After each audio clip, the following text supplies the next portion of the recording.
Well, the road ahead for aid to Israel is getting complicated. The House is working on a standalone bill after Speaker Mike Johnson announced that he would bring the measure to the floor. It is now competing against a different version, part of the Senate's foreign aid package. Capitol Hill correspondent Erik Rosales reports. Erik? Good evening, Tracy. Yes, this is quite an about-face for Speaker Mike Johnson. As we've reported, the House last fall passed a $14 billion Israeli aid bill paid for by taking money away from the IRS. Well, that version has gone nowhere in the Senate. Now Speaker Johnson is backing a $17 billion bill with no set plan to pay for it. He says the situation has gotten much more dangerous and aid to Israel is critical. We need to stand with Israel right now, and we cannot wait any longer. And that's why, as desperate times call for desperate measures, that's exactly what we're going to do.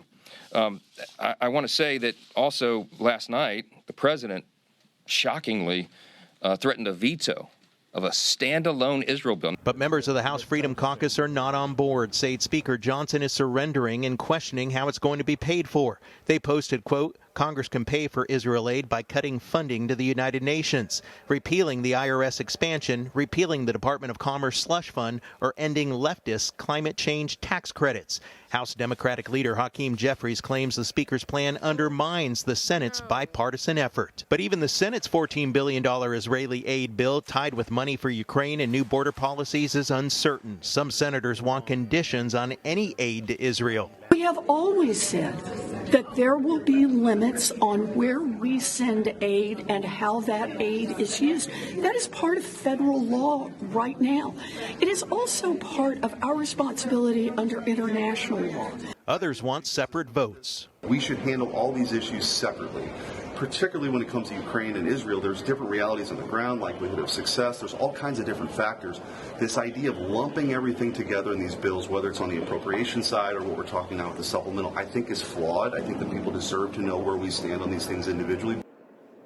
Well, lawmakers say aid to Israel is a must. What happens next is still unclear. Speaker Mike Johnson will need some help from Democrats to pass the bill, and the Senate could wind up taking out the Israeli provisions in the foreign aid bill and have a standalone vote. I'll stay on top of the story. Tracy? Erik, I know you're also following the House impeachment of Department of Homeland Security Secretary Alejandro Mayorkas. What's the latest on that?